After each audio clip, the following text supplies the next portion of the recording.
Et bonjour et bienvenue à toutes et à tous. J'espère que vous allez bien et que tout se passe au mieux pour vous. Me revoilà donc pour une vidéo concernant l'eczéma. Si vous tombez sur cette vidéo, c'est qu'il y a un message pour vous.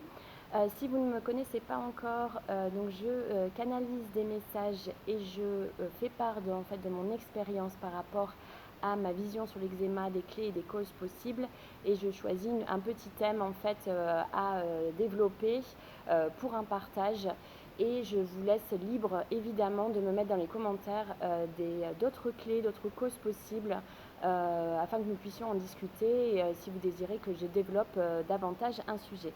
Je vous invite également, si vous n'avez pas encore vu, à regarder ma première vidéo sur les clés et causes possibles de l'eczéma, là où je dis un petit peu tous les thèmes que je vais, au moins un peu des thèmes que je vais aborder, parce qu'il risque d'y en avoir plus selon les échanges qu'on va avoir.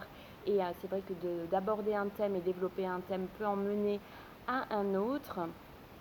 Donc voilà, je vous invite, je la mettrai en barre de description si vous souhaitez donc aller la voir et avoir le descriptif un petit peu des thèmes que j'avais déjà précités.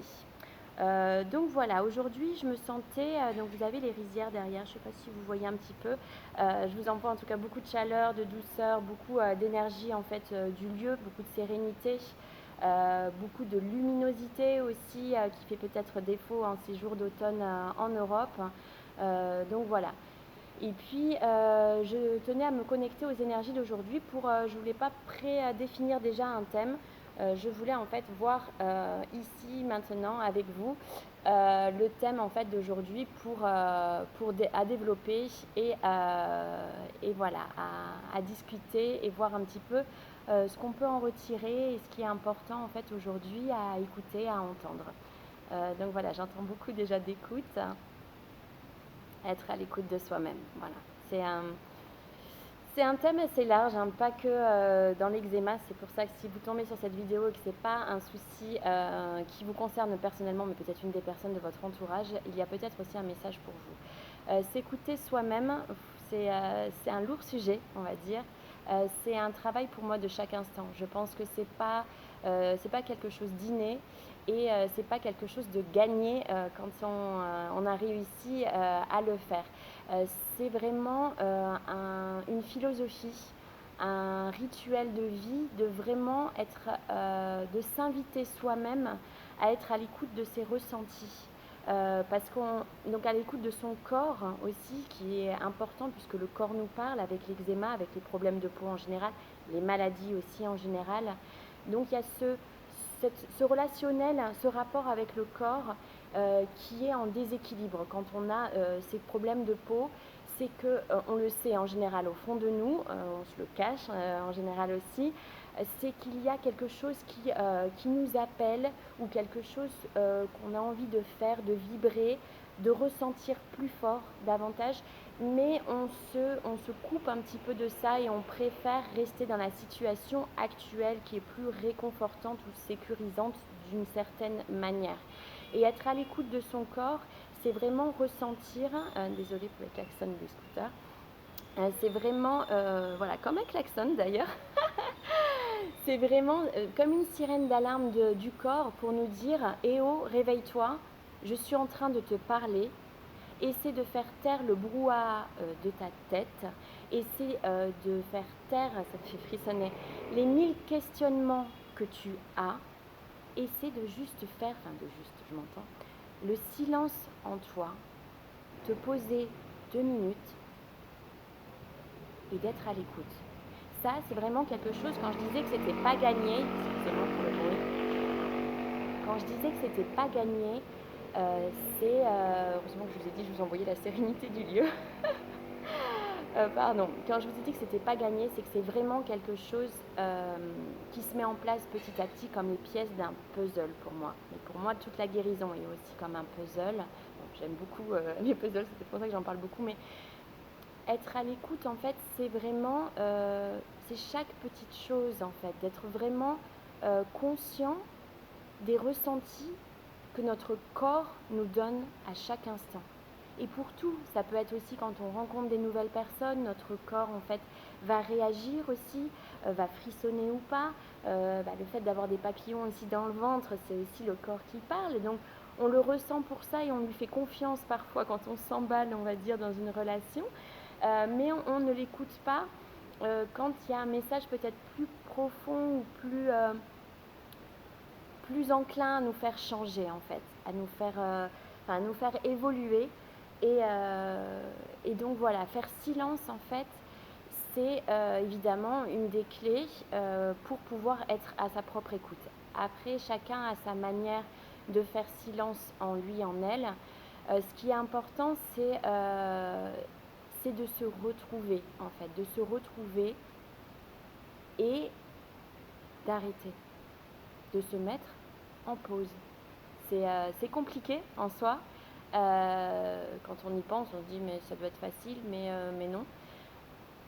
Et en fait, c'est une renaissance en fait, de réapprendre ça, parce que je pense peut-être dans l'enfance, c'était plus facile, on arrivait à avoir des moments un peu plus exaltants et puis des moments où on était sur pause, où voilà, on se relaxait.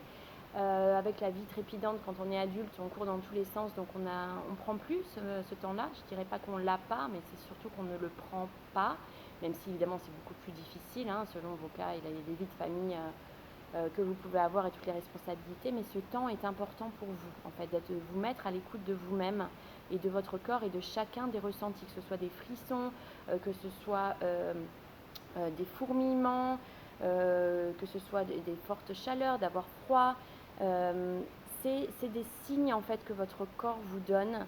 Et en général, vous savez dans les situations dans lesquelles vous êtes que c'est pas le meilleur choix. Après, il n'y a pas de bon et mauvais choix, mais vous choisissez pas le choix du cœur en fait. Je veux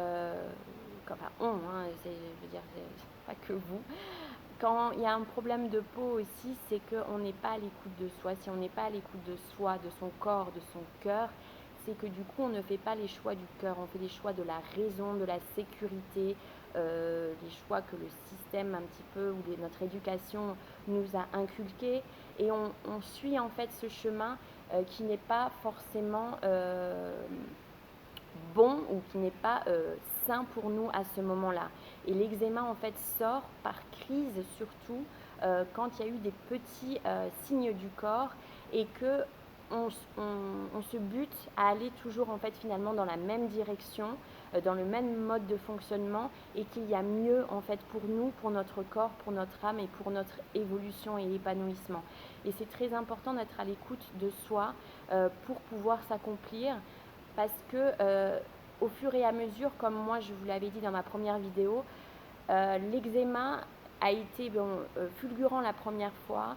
Après, ça a été des petites crises et ça a été crescendo. Et les 2-3 dernières années, ça a été vraiment pour moi horrible, même si il y a bien pire dans la vie. Hein, mais je veux dire, en termes d'eczéma et en termes de ce que j'ai ressenti depuis les 10 dernières années, c'était vraiment, je ne voulais pas écouter. J'étais dans le déni de ma propre vie, en fait, du cheminement que je devais faire.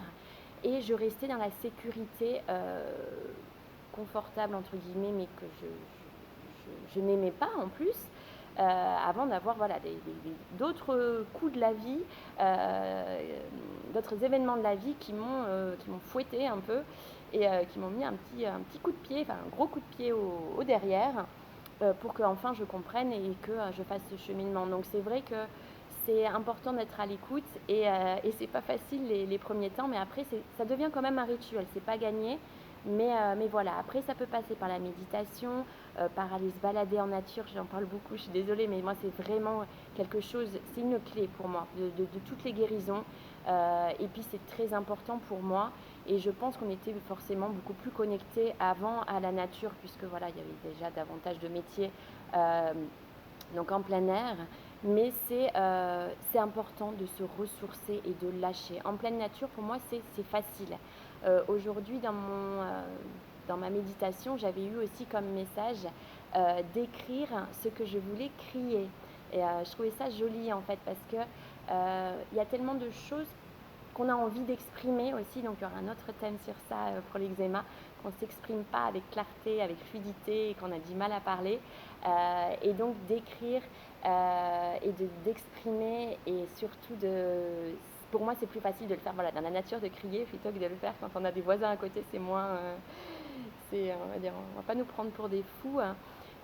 Donc voilà, être à l'écoute de soi. Vous pouvez me faire part de vos ressentis dans les commentaires, des différentes manières que votre corps a de vous parler, des différentes manières que vous avez voilà, de lui répondre aussi, de l'écouter, d'y répondre, et ce que ça voilà, fait ressurgir chez vous, et comment aussi on pourrait peut-être développer. Là, c'était une première capsule sur ce thème, sur le fait d'être à l'écoute de soi, qui est voilà, quelque chose vraiment d'essentiel, qui est vraiment à l'intérieur.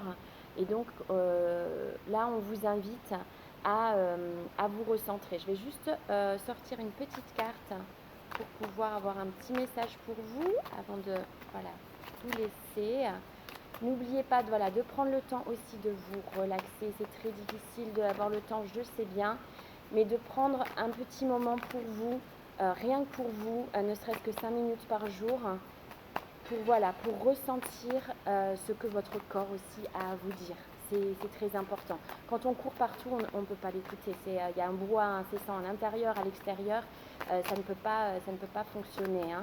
Donc vraiment, pensez à vous poser, vous reposer, faire quelque chose qui vous plaît, de doux et de tendre aussi envers vous-même. N'oubliez pas la tendresse et la douceur à avoir envers soi-même. Alors, la carte qui a sauté, c'est les 8 de bâton. Pour ceux qui ne me connaissent pas, je ne sais pas si vous voyez à contre-jour, je ne connais pas les cartes, c'est des canalisations. Là, ce que je vois, elle est jolie cette carte, c'est comme un envol. C'est comme un envol derrière, vers les nuages, mais pas dans le sens vers, quand on voit nuages, soucis, mais plutôt nuages, douceur, légèreté et profondeur.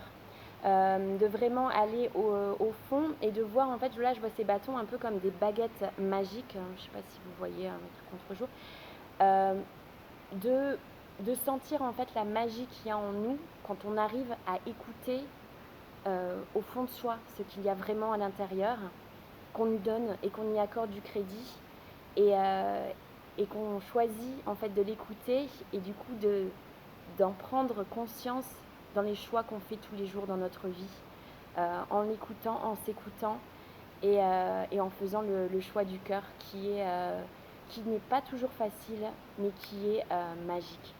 Voilà, je vous laisse sur ces magnifiques paroles, et je vous souhaite tout le meilleur, une très belle journée, une très belle soirée ou nuit selon l'heure où vous regardez cette vidéo.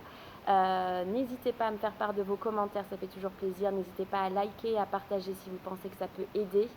Et je vous remercie de tout cœur et je vous dis à très vite. Merci, bye bye.